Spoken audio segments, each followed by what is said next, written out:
Өмірде бүкіл мәселені өзі шешіп үйренген қыздар бар. Солай болу керек сияқты ойлайды. Бірақ жалпы қыз баланың бүкіл жүкті мойнына артып алуы түптің түбінде шаршап, шашылып қалуға дейін алып барады.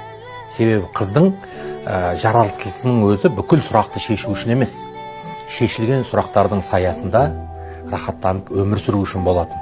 Адам алейхиссалам жаратқанда да Алла тағала қасына Хауаны жүрегінің бір шаттығы қылып жаратып берген болатын.